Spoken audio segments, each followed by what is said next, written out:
ماشاءاللہ آج قیام اللیل کی ہماری 27ویں رات ہے اور 5 طاق راتوں میں سے آج چوتھی طاق رات ہے ماشاءاللہ، جو اللہ رب العالمین نے ہمارے لیے مقدر کی ہے۔ ہمارے پاس بھائی فقط اسی ایک رات کو جاگتے ہیں، ہم تو دعا کرتے ہیں کہ اللہ تعالیٰ ہم سب کو یہ نصیب فرمائے، لیکن ایک بات سوچنے کی ہے آپ سب کے سامنے، اگر آپ کے سامنے کوئی بڑا خزانہ آ جائے، سننا بات غور سے، کوئی بہت بڑا خزانہ آ جائے تو اس خزانے کو کھولنے کے لیے کوئی آپ کے سامنے 5 چابی رکھے کہ آپ جو چاہے ٹرائی کر سکتے ہو، تو آپ ایک ٹرائی کرو گے کہ 5 کرو گے؟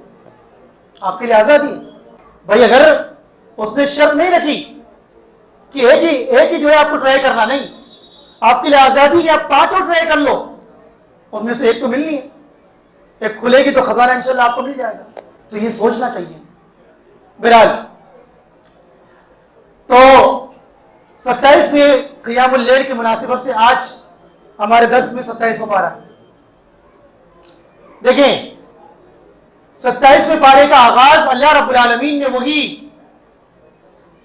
اس واقعے سے کیا کہ جب فرشتے آئے کن کے پاس میں؟ ابراہیم علیہ السلام کے پاس میں، اور انہوں نے بتایا کہ ہم کیوں آئے ہیں۔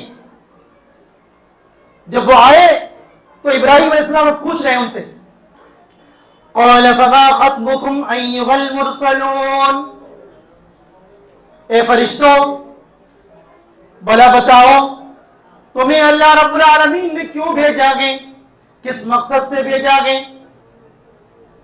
قالوا انا ارسلنا الى قوم مجرمین، فرشتے کہنے لگے اللہ رب العالمین نے ہمیں مجرم قوم کی طرف بھیجا گے۔ کون سی ہے تم؟ کون سی قوم تھی یہ؟ بتائیں ذرا جلدی۔ قوم لوط۔ کون سی قوم تھی؟ قوم لوط۔ کیا کہتے ہیں؟ قالوا انا ارسلنا الى قوم مجرمین، اللہ تعالیٰ نے ہمیں مجرم قوم کی طرف بھیجا گئے، یعنی قوم لوط کی طرف، جن کے اندر شرک کے ساتھ میں یہ بھی بیماری ہے کہ وہ اپنی خواہشات کو عورتوں کی بجائے مردوں سے پورا کرتے گئے۔ کیوں بھیجا؟ لنرسل علیہم حجارۃ من طین، اس لیے بھیجا تاکہ ان کے اوپر ہم مٹی کے کنکروں کو پھینکیں، مٹی کے جو پتھر ہیں اس کی بارش ان پر برسائیں۔ اور وہ پتھر کیسے؟ مسومۃ عند ربک للمسرفین، ہر پتھر نشان زدہ گے، جس کافر کو وہ لگنا گے اس کافر کا اس کے پر نام لکھا ہوا گے۔ اللہ رب العالمین نے قوم لوط کے اوپر پتھر کی بارش برسائی، وہ بھی نشان زدہ پتھر۔ اور اب جانتے ہیں پوری بستی کے اندر کتنے گھر تھے جو ایمان لائے تھے؟ اللہ کیا فرماتا ہے؟ فما وجدنا فیہا غیر بیت من المسلمین، ساری بستی کے اندر ہم نے مسلمانوں کے فقط ایک گھر کے سوا کسی اور گھر کو مسلمان نہیں پایا۔ سوچئے ذرا، ایک بات پوائنٹ یہاں سے نوٹ کریں، ہماری محنت کتنی کیوں نہ ہو کہ لوگ ایمان لے آئیں، ایمان لے آئیں، ایمان لائیں، اگر اللہ نہ چاہے تو کوئی لا سکتا ہے؟ نوح علیہ السلام 950 سال تک تبلیغ کرتے رہے گئے، چند لوگ ایمان لائے۔ لوط علیہ السلام زندگی بھر تبلیغ کرتے رہے، کتنے لوگ ایمان لائے تھے؟ ایک گھر، اس میں کتنے لوگ تھے؟ لکھنے والے لکھتے ہیں اونلی 13 لوگ، 13، ان کی بیوی تک ایمان نہیں لائی۔ تو یہ ہمارے اختیار میں نہیں ہے، اسی لیے اللہ رب العالمین نے ہم سے کیا کہا؟ تمہارا کام پہنچانا ہے، منوانا نہیں ہے۔ کیا نہیں ہے؟ منوانا نہیں ہے۔ اب دیکھیں ذرا، اللہ رب العالمین نے یہ سورہ ذاریات چل رہی ہے ابھی، اسی سورت کے اندر ایک سائنسی پوائنٹ کو بھی انکشاف کیا. اگر لوگ غور کریں, اللہ کیا فرماتا ہے؟ وَالسَّمَاءَ بَنَيْنَاهَا بِأَيْدٍ وَإِنَّا لَمُوسِعُونَ, ہم نے اس کائنات کو ہاتھ سے بنایا یا زور سے بنایا, طاقت سے بنایا. وَإِنَّا لَمُوسِعُونَ, اور ہم اس کو کشادہ کرنے والے ہیں. کیا کرنے والے؟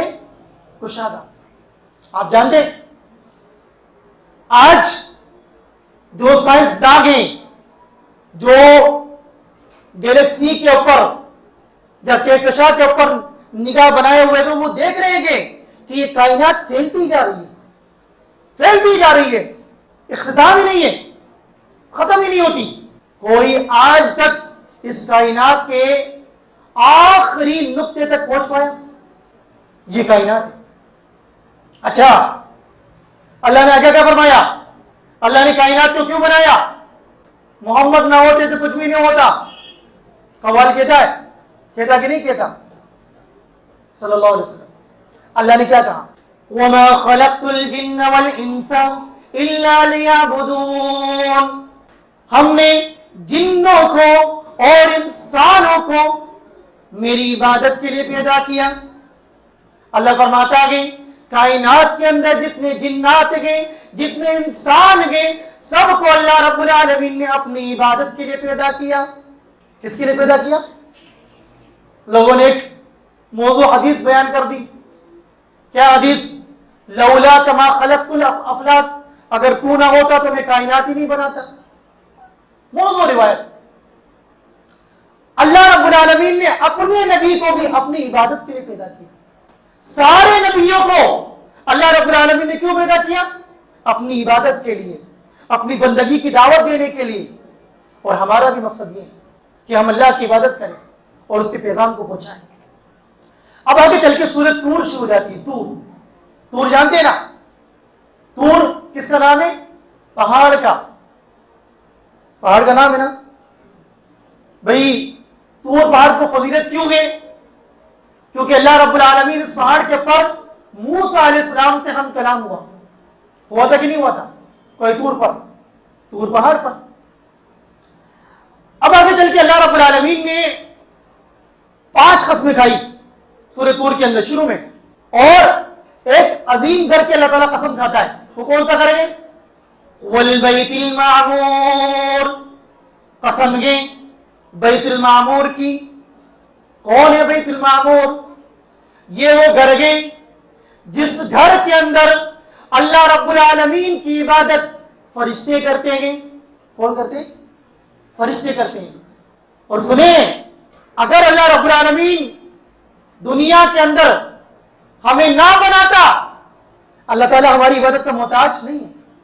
تبھی تو فرشتوں نے کہا تھا کہ اللہ تو کیوں پیدا کر رہا ہے؟ ہم تیری تقدیس کے لیے, تیری ثنا کے لیے ہم کافی ہیں. اور کیوں کہتے تھے وہ؟ کتنی تعداد ہے ان کی آپ کو پتا ہے؟ یہ جو بیت المعمور گئے, روایات میں آتا ہے ایک وقت کی نماز جو ادا کرتے ہیں یا عبادت جو کرتے ہیں فرشتے, 70,000 فرشتے ایک وقت میں عبادت ادا کرتے ہیں. اور جس فرشتے کو ایک وقت موقع مل گیا, قیامت تک دوبارہ اس کو موقع نہیں ملنا, قیامت تک نہیں ملنا. اتنی تعداد ہے فرشتوں کی. یہ تو اللہ کا فضل ہے کہ اللہ نے ہمیں زندگی دی. اور اگر ہم چل گئے اللہ کو راضی کر کے تو انشاءاللہ اللہ تعالیٰ ہمیں جنت دے گا. دے گا کہ نہیں دے گا؟ چاہیے جنت. اور آپ کو بتائیں اللہ کا انعام کیا ہے؟ اگر آپ کے بچے وہ اعمال میں آپ سے کم تر رہے, ان کی یہاں اعمال کم رہے, لیکن خاتمہ اگر ایمان پر ہوا تو اللہ پتہ کیا فرماتا ہے؟ آپ اونچے درجے میں ہو, آپ ایک کیٹیگری میں ہو, آپ کے بچے بی میں ہو یا سی میں ہو یا ڈی میں ہو, اللہ کا انعام کیا؟ والذین آمنوا واتبعتهم ذریتهم بایمان الحقنا بهم ذریتهم. اللہ فرماتا ہے جو لوگ ایمان لائے, واتبعتهم ذریتهم بایمان, اور ان کے پیچھے ان کی ذریت, ان کے بچے بھی ایمان لے آئے, تو ہم کیا ان کو انعام دیں گے؟ الحقنا بہم ذریتہم، ہم ان کے بچوں کو ان کے والدین کے ساتھ میں ملا دیں گے۔ دیکھیں اللہ نے یہ نہیں کہا کہ والدین کو اوپر سے نیچے بھی آئیں گے، والدین اگر ایک کیٹیگری میں ہوں گے تو ہم ان کو اتار کر کے بی میں یا سی میں نہیں آئیں گے، نہیں، یہ باپ کے ایمان کی فضیلت ہوگی کہ اللہ رب العالمین اگر بچوں کا ایمان کم ہوگا، نیکیاں کم ہوگی، اللہ تعالیٰ ان کو اٹھا کر کے باپ کے ساتھ میں اونچے درجے میں رکھ دے گا۔ تبھی تو نیک باپ کی بڑی فضیلت ہے، نیک باپ کی اور نیک اولاد کی بھی۔ کیوں؟ کبھی کبھی نیک اولاد کی وجہ سے باپ کا درجہ بلند ہوتا ہے۔ ایک روایت میں آتا ہے نا، جب اللہ رب العالمین کل قیامت کے دن ایک بندے کو اونچے درجے میں رکھے گا، یا اللہ بھی یہاں پہنچا کیسے؟ میرے تو اتنے نیک اعمال تھے نہیں، کہا تیری اولاد کی وجہ سے، وہ تیرے لیے دعا کرتا رہا، تیرے لیے صدقات کرتا رہا، جو چیزیں اللہ رب العالمین نے ہمیں بتائی ہے، جو جائز ہے وہ کرتا رہا، اللہ رب العالمین نے تیری اس نیک اولاد کی وجہ سے تیرے درجات کو بلند کر دیا۔ اب دیکھیں ذرا آگے چل کے سورہ نجم شروع ہوتی ہے۔ نجم کا معنی کیا ہوتا ہے؟ کیا معنی ہوتا ہے؟ ستارہ۔ کیا معنی ہوتا ہے؟ تارا، ستارہ۔ دیکھیں اللہ رب العالمین قسم کھا رہا ہے، وَالنَّجْمِ إِذَا غَوَى مَا ضَلَّ صَاحِبُكُمْ وَمَا غَوَى وَمَا يَنطِقُ عَنِ الْهَوَى۔ اچھا، ستاروں کو پیدا کرنے کے اللہ رب العالمین نے قرآن مجید کے اندر 3 مقصد بتائے۔ کتنے مقصد؟ کوئی بتا دے ذرا، کتنے مقصد ہیں؟ 3، کوئی بتائے ذرا۔ جی ماشاءاللہ، آپ صاحب نے بتایا۔ تو ستاروں کے پیدا کرنے کے اللہ رب العالمین کے 3 مقصد ہیں۔ کتنے؟ 3۔ پہلا تو یہ آسمان کی زینت ہے، اللہ نے سجایا ہوا ہے نا نظام، آسمان سج رہا۔ دوسرا، جب پرانے زمانے کے اندر اور آج بھی ماشاءاللہ جو لوگ کشتیوں میں ہوتے ہیں یا جنگل وغیرہ میں ہوتے ہیں، ان کو راستہ نہیں ملتا تو ان ستاروں کو دیکھ کر کے راستہ معلوم کر لیتے ہیں۔ اور تیسرا کیا کہ جنوں کو، شیاطین کو مارنے کے لیے جو اللہ کے احکام کو سننے کے لیے اوپر جاتے ہیں، جو جاتے ہیں اوپر، کیوں جاتے ہیں اوپر؟ تاکہ اللہ رب العالمین کوئی بات جب کلام کرتا ہے فرشتوں سے اور وہ ڈسکس کرتے ہیں تو ہم سن لیں، تو جیسے ہی فرشتے دیکھتے ہیں تو ستارہ پھینک کے مارتے ہیں۔ تو یہ 3 مقصد ہیں۔ اب دیکھیں ذرا اللہ نے کیا فرمایا، وَمَا يَنطِقُ عَنِ الْهَوَى، میرے نبی جناب محمد رسول اللہ صلی اللہ علیہ وسلم تم سے کوئی بات اپنی خواہش سے نہیں کہتے، آپ جو بھی کہتے ہیں ان هو الا وحی یوحی، وہ اللہ کی وحی ہوا کرتی ہے، اللہ کہلواتا ہے تو نبی کہتے ہیں۔ آپ کو پتا ہے نا، ایک صحابی تھے عبداللہ بن عمرو بن عاص رضی اللہ عنہ، وہ اللہ کے نبی کی ہر بات کو لکھ لیا کرتے تھے، تو کچھ صحابہ نے ان کو منع کر دیا کہ تم ہر بات کو لکھتے ہو، کبھی اللہ کے نبی خوشی میں ہوتے ہیں، کبھی غصے میں ہوتے ہیں، کبھی کیا کہہ جائیں، کبھی کیا کہہ جائیں۔ وہ کہتے ہیں کہ میں نے صحابہ کی باتوں میں آ کر کے لکھنا چھوڑ دیا، لکھنا بند کر دیا۔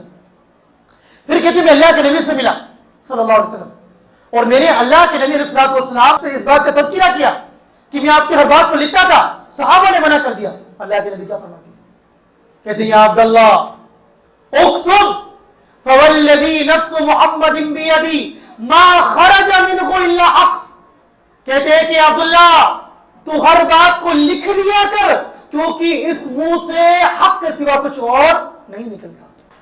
اسی لیے تو کہتے ہیں کہ اللہ کی جو وحی ہے وہ قرآن بھی ہے اور نبی کا فرمان بھی ہے، قرآن بھی ہے اور نبی کا فرمان بھی ہے۔ اب یہاں آگے چل کے اللہ رب العالمین تذکرہ کر رہا ہے معراج کا۔ کس کا؟ معراج کا۔ معراج میں اللہ کے نبی گئے اور آپ کو وحی کی گئی، تو اللہ رب العالمین فرماتا ہے ثم دنا فتدلى، وہ نیچے اترے، قریب آئے، فکان قاب قوسین او ادنی، تو وہ 2 کمان کے برابر قریب ہو گئے۔ کمان دیکھیے نا، اللہ فرماتا ہے اتنا فاصلہ رہ گیا. تو کس کے قریب ہو رہے تھے اللہ کے نبی علیہ السلام؟ کس کے ہو رہے تھے؟ دو قول گئے. بعض کہتے ہیں کہ اللہ کے قریب ہو رہے تھے اور بعض کہتے ہیں کہ جبرائیل علیہ السلام کے قریب ہو رہے تھے. سمجھ رہے بات کو؟ اب دیکھیں ذرا اللہ کیا فرماتا ہے, فَأَوْحَىٰ إِلَىٰ عَبْدِهِ مَا أَوْحَىٰ, تو اس نے اپنے بندے کی طرف وحی کی جو وحی کرنا چاہیے. مَا كَذَبَ الْفُؤَادُ مَا رَأَىٰ, دل نے جھٹلایا نہیں جو انہوں نے دیکھا. أَفَتُمَارُونَهُ عَلَىٰ مَا يَرَىٰ, کیا تم لوگ شک میں پڑے ہو, کیا تم لوگ شک کر رہے ہو جو کچھ انہوں نے دیکھا گے؟ کیا دیکھا؟ کیا دیکھا؟ قرآن اور حدیث کو سمجھنا کس سے گئے؟ صحابہ کے فہم سے. عبداللہ ابن مسعود رضی اللہ عنہ فرماتے ہیں صحیح بخاری کے اندر کہ اللہ کے نبی علیہ الصلوۃ والسلام قریب کس کے ہوئے اور کس کو دیکھا؟ آپ فرماتے ہیں کہ اللہ کے نبی علیہ الصلوۃ والسلام نے معراج کی رات میں جبرائیل علیہ السلام کو ان کی اصلی شکل میں دیکھا تھا. کس کو دیکھا تھا؟ جبرائیل علیہ السلام کو. کتنے پر تھے ان کے؟ 600 پر. اور اللہ کے نبی علیہ الصلوۃ والسلام نے جبرائیل علیہ السلام کو زندگی میں کتنی بار دیکھا؟ 2 بار دیکھا. کتنی بار؟ 2 بار. ان کی اصلی شکل میں. ورنہ تو وہ ہر وحی لے کر کے آتے تھے, لیکن جب وحی لے کر کے آتے تھے تو وہ انسان کی شکل میں آیا کرتے تھے. کس کی شکل میں؟ انسان کی شکل میں. اور یہی سے معلوم ہوا کہ اللہ رب العالمین نے فرشتوں کو یہ طاقت دے رکھی ہے کہ وہ انسان کی شکل میں آتے ہیں. اور ہاں یہ طاقت جنوں کے پاس میں بھی پتہ ہے نا آپ کو. وہ ساری بات ہماری گزر چکی کہ جنگ بدر کے اندر شیطان سراقہ بادشاہ کی شکل میں آیا تھا. آیا تھا کہ نہیں آیا تھا؟ ہے شیطان, ہے جن, لیکن انسان کی شکل میں آیا. تو یہ طاقت ان کے پاس میں.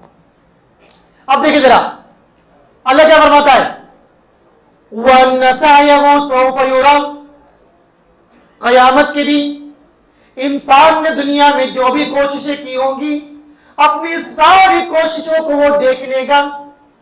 انسان کو جو ثواب ملتا ہے مرنے کے بعد میں خصوصاً اپنے نیک اعمال کا ملتا ہے.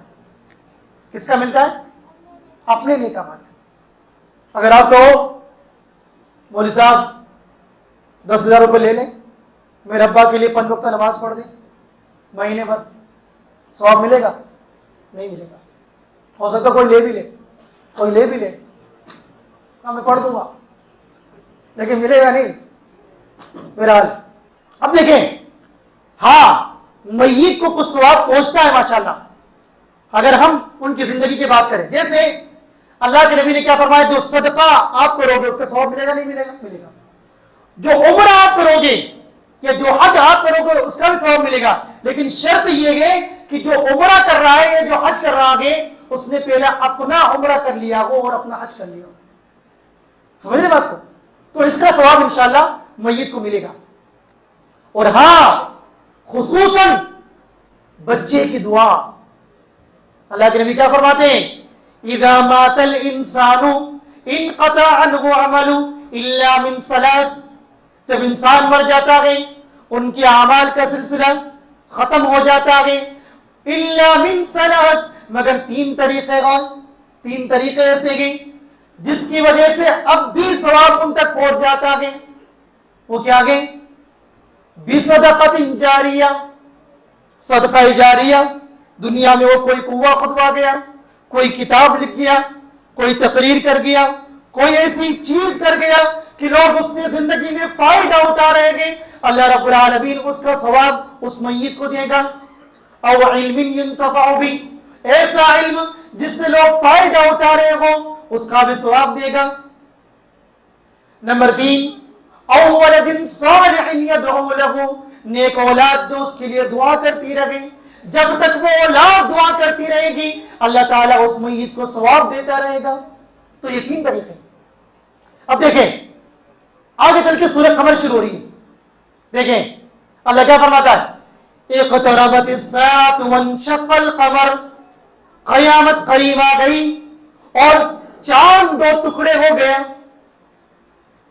چاند دو ٹکڑے ہو گیا. اچھا, امریکہ کے ایک جہاز تھا اپولو 11, آپ نے رپورٹ کبھی سنی پڑھی ہے؟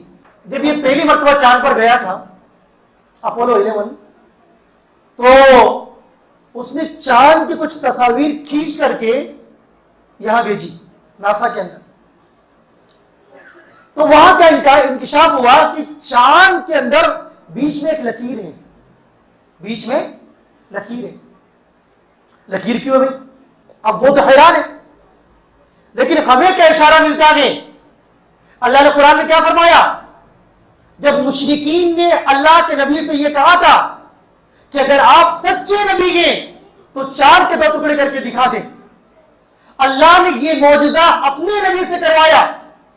اللہ کے نبی نے اشارہ کیا اور اللہ رب العالمین نے اپنے نبی کے اشارے سے چاند کے 2 ٹکڑے کر دیے. اللہ اسی کو بیان فرما رہا ہے, قیامت قریب آ گئی, چاند 2 ٹکڑے ہو گیا.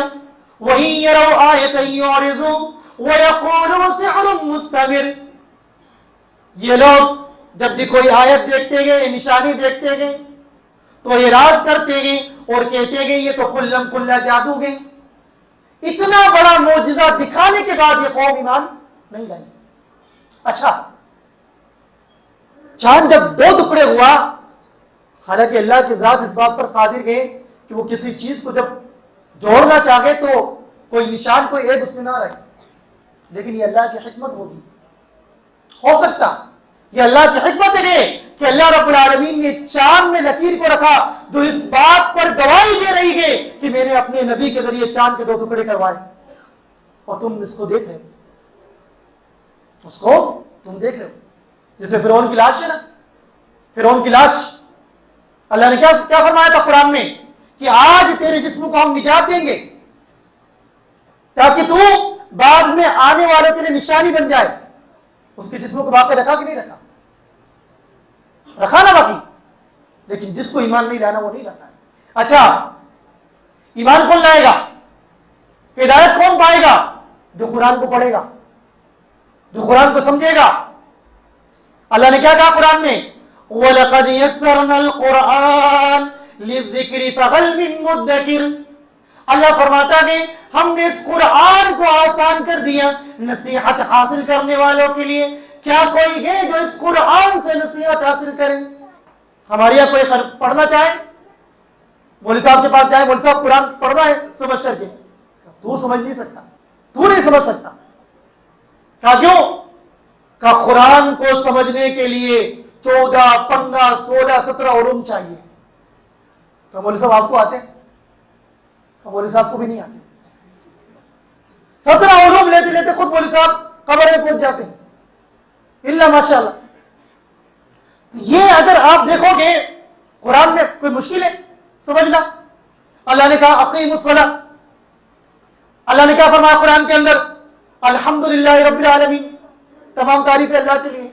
اللہ نے کہا روزے رکھو, نماز قائم کرو, زکوٰۃ دو, صدقہ کرو. کوئی مشکل ہے سمجھنا؟ پڑھو گے تو سمجھو گے. ہاں کچھ معنی ہوتے ہیں غور و خوض کے اندر, وہ الگ بات ہے, وہ الگ بات ہے کہ آپ پڑھو گے, لیکن علم تب آئے گا جب پڑھو گے نا, تبھی تو علم آئے گا. اچھا, ایسے لوگوں کے اوپر آج غیر مسلم تماچا نہیں مارتے کہ آج جو علماء نے قرآن کے تراجم کیے, تفسیریں کی, الحمدللہ وہ پڑھ کر کے سمجھ کر کے مسلمان ہو گئے. اب کوئی ایسے مولوی کے پاس میں آئے کوئی غیر مسلم, کہ مولوی صاحب فلاں فلاں مسئلہ ہے مجھے سمجھا دے. وہ کہ تو سمجھ نہیں سکتا, وہ تھپڑ نہیں مارے گا. کہ قرآن تو میں سمجھ گیا, قرآن اللہ نے مجھے سمجھا دیا, میں نے پڑھا, اور تو کہہ رہا تو سمجھ نہیں سکتا, تو قرآن کو نہیں سمجھ سکتا. غیر مسلم قرآن کو سمجھ سکتا ہے, مسلمان نہیں سمجھ سکتا. تو یہ چیزیں حیلے کے, بہانے کے, لوگوں کو روکنے کے, تاکہ اگر وہ پڑھیں گے تو ان کے سامنے ہدایت آئے گی, وہ ہدایت کے پڑھائیں گے اور ان کو پتہ لگ جائے گا کہ صحیح کیا ہے, غلط کیا ہے. اچھا, اب آگے چل کے سورہ رحمان آتی ہے. کون سورت آتی ہے؟ سورۃ الرحمان. اور سورۃ الرحمان کے بارے میں ہماری قوم میں کیا مشہور ہے کہ یہ قرآن کی دلہن ہے. کیا ہے؟ دلہن. پتہ نہیں کون سی باتیں ہماری قوم میں آتی ہے. اب دیکھیں, سورۃ الرحمن کے اندر اللہ کیا فرماتا ہے؟ الرحمن علم القرآن خلق الانسان علمہ البیان.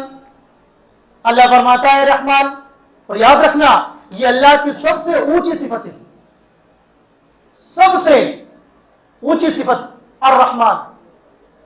اور اللہ نے کیا فرمایا؟ علم القرآن، رحمان نے قرآن سکھایا، خلق الانسان، انسان کو پیدا فرمایا، علمہ البیان، اور اس کو بولنا سکھایا. بعض لوگ کہتے ہیں، بعض مفسرین، کہ چاروں آیتوں کے اندر اللہ رب العالمین نے اونچی چیز کو بیان فرمایا، اور رحمان سب سے اونچی صفت. علم القرآن، قرآن جتنی کتابیں اللہ نے اتاری ان سب میں سب سے اونچی کتاب. خلق الانسان، انسان مخلوقات میں افضل سب سے مخلوق انسان. علمہ البیان، اور بولنا، انسان کی جو صفت ہے، جو اللہ نے آگاہ دیے گئے، ان سب سے اگر کوئی اہم ہے تو وہ کیا ہے؟ زبان. علمہ البیان، میٹھی ایسے ہی کہ دشمن بھی دوست ہو جائے، اور کڑوی اتنی کہ جو جگری دوست بھی آپ کو خون کرنے والا دشمن بن جائے. زبان.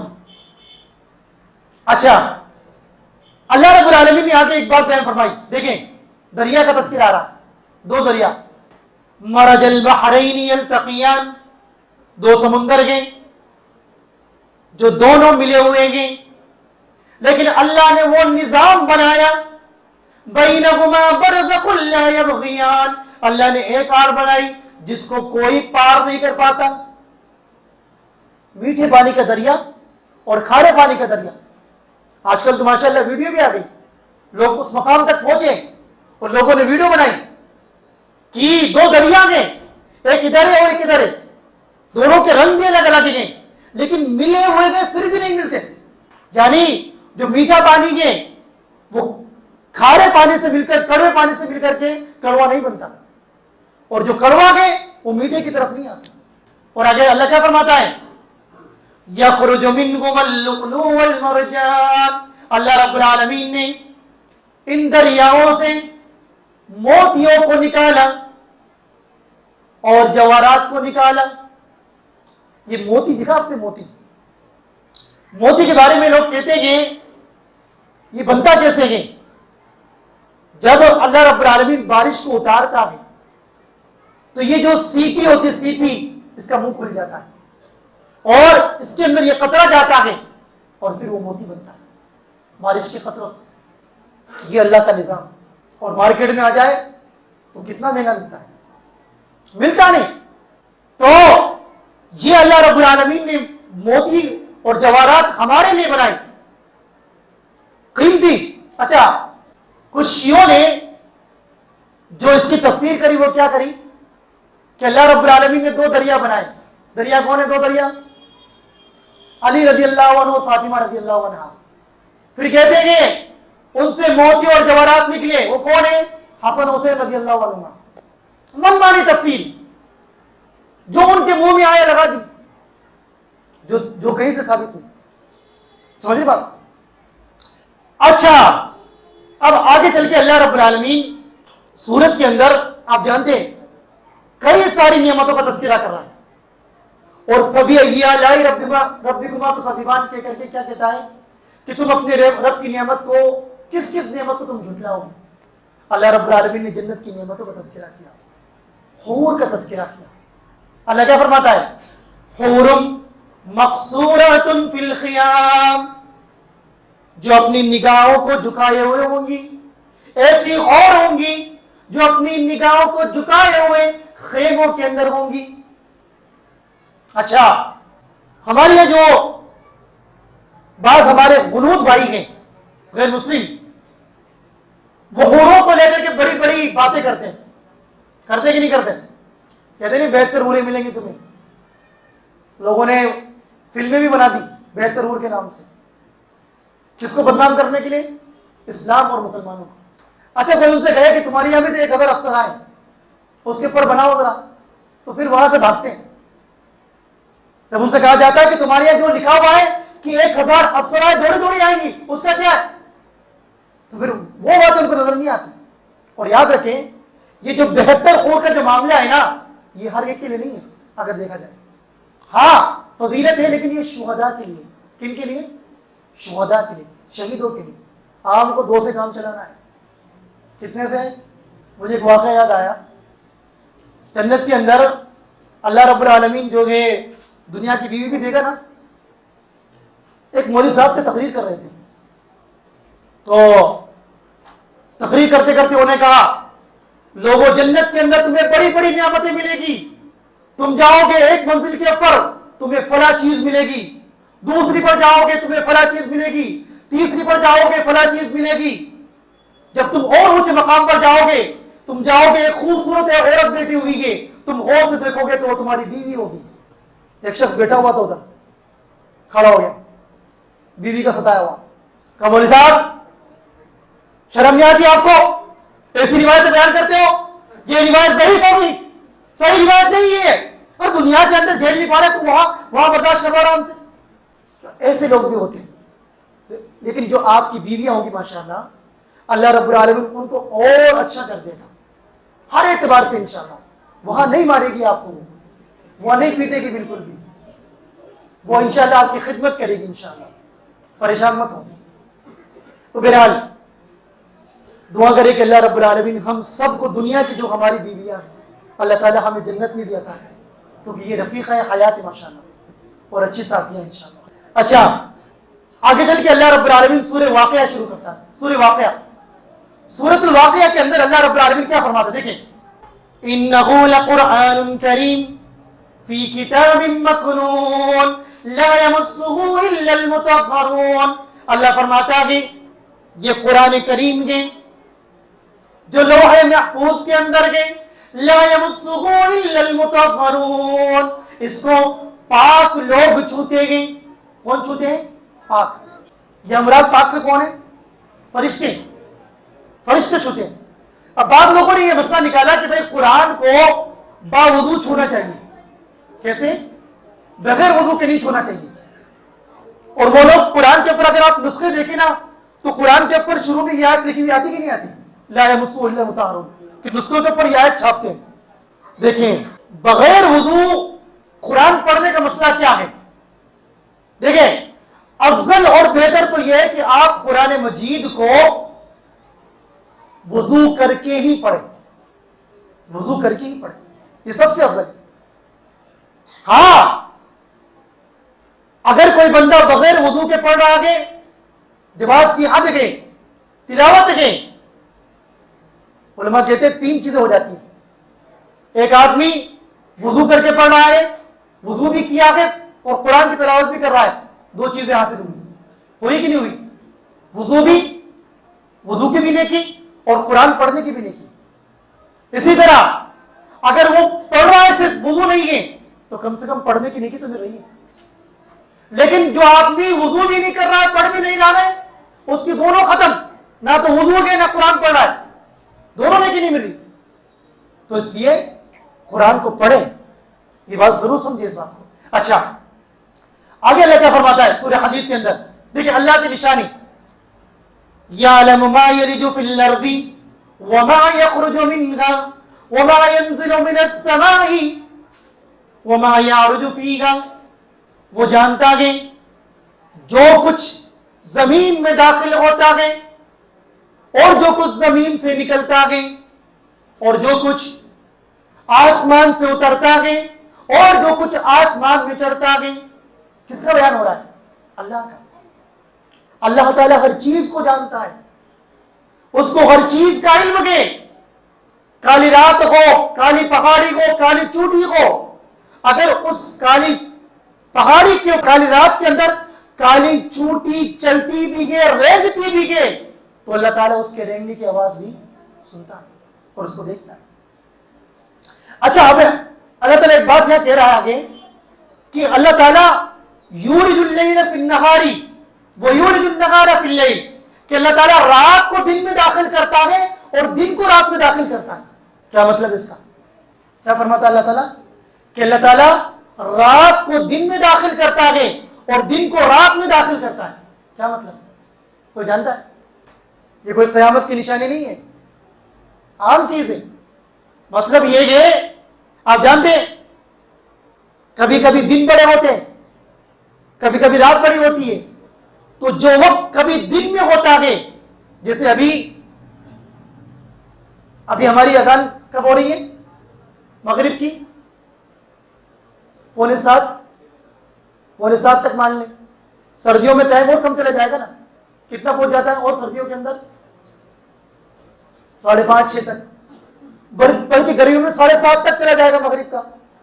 تو جو دن تھا 7:30 تک گرمی کے اندر، اللہ رب العالمین نے اس کو کیا کیا؟ سردی کے اندر رات میں، یعنی سردی کے دن کو اللہ رب العالمین اٹھا کر کے رات میں لے گیا گرمی میں، اور گرمی کو اٹھا کر کے سردی میں دن میں لے آیا. تو یہ مطلب ہے کہ اللہ تعالیٰ رات کو دن میں داخل کرتا ہے اور دن کو رات میں داخل کرتا ہے. یعنی کبھی دن بڑے ہوتے گئے، کبھی رات بڑی ہوتی ہے، کبھی دن چھوٹے ہوتے ہیں، کبھی رات چھوٹی ہوتی ہے. تو یہ اللہ کی قدرت ہے، اللہ کی قدرت ہے. اور اچھا، آخری بات دیکھیں، بعض لوگ کہتے ہیں کہ اللہ رب العالمین کی نگاہ میں ان صحابہ کا ایمان قبول ہے جو بیعت رضوان والے تھے. محمد علی مرزا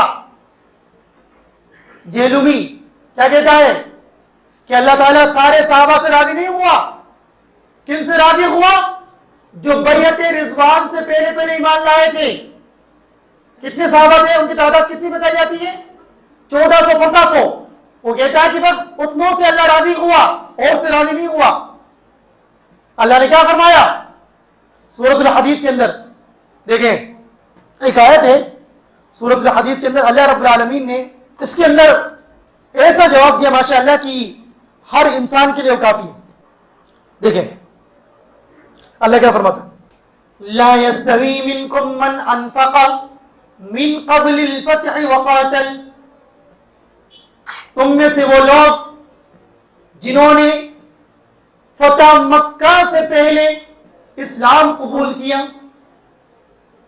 فتح مکہ کب ہوا تھا؟ سن 8 ہجری کے اندر. بات سننا غور سے، اللہ کیا فرماتا ہے، لا يستوي منكم من انفق من قبل الفتح وقاتل، کہ تم میں سے جو لوگ فتح مکہ سے پہلے ایمان لائے اور انہوں نے اللہ کی راہ میں اپنا مال خرچ کیا، وہ لوگ اور جو بعد میں ایمان لائے دونوں برابر نہیں ہو سکتے. کیا فرمایا اللہ نے؟ دونوں برابر نہیں ہو سکتے. اب کوئی کہے گا کہ یار یہ تو اللہ نے خود ڈیفرنٹ کر دیا، تو ان صحابہ کا کیا بنے گا جو فتح مکہ کے بعد ایمان لائے؟ دیکھیں پوری آیت سنیں، اللہ نے اس کے بعد کیا کہا، اولئک اعظم درجۃ من عند اللہ. اللہ فرماتا ہے یہ اللہ کے پاس میں بڑے درجے والے گے. لیکن ہاں اللہ نے ایک بات آخر میں کہی، کہا کہ چاہے فتح مکہ سے پہلے والے ہو یا فتح مکہ کے بعد میں والے ہو، اللہ سب سے ایک وعدہ کر رہا ہے. کیا وعدہ کر رہا؟ وَكُلًّا وَعَدَ اللَّهُ الْحُسْنَى. اللہ تب صحابہ سے وعدہ کر رہا ہے، ہر وہ صحابی، ہر وہ مسلمان جس نے نبی کو ایمان کی حالت میں دیکھا، ایمان کی حالت میں زندہ رہا، ایمان کی حالت میں اس کا خاتمہ ہوا، اللہ فرماتا ہے ہر صحابی جنتی. کیا فرماتا اللہ تعالیٰ؟ وَكُلًّا وَعَدَ اللَّهُ الْحُسْنَى. اللہ تعالیٰ سارے صحابہ سے جنت کا وعدہ کرتا ہے، ہر صحابی جنتی. اللہ نے سارا معاملہ ختم کر دیا. کیا فرمایا؟ لوگوں، نبی کے صحابہ کو یہ مت سمجھنا کہ یہ پہلے والا ہے، یہ پہلے والا ہے، یہ بعد والا ہے. اگر وہ نبی کا صحابی ہے، وہ ایمان والا تھا، اس کا خاتمہ ایمان پر ہوا، اللہ کا وعدہ ہے وہ جنتی ہے. کون ہے؟ جنتی. تو یہ صحابہ کا مرتبہ ہے اللہ کی نگاہ میں. تو میرے خیال باتیں بہت ساری ہیں، ہم انہی باتوں کے اوپر اکتفا کرتے ہیں انشاءاللہ، دعا کرتے ہوئے کہ اللہ رب العالمین ہمیں صحیح معنوں کے اندر قرآن و حدیث کا صحیح فہم عطا فرمائے. اللہ تعالیٰ ہمیں زندہ رکھے، اسلام کو زندہ رکھے، اور جب خاتمہ فرمائے تو ایمان پر فرمائے. آمین. تقبل یا رب العالمین. وآخر دعوانا ان الحمد للہ رب العالمین.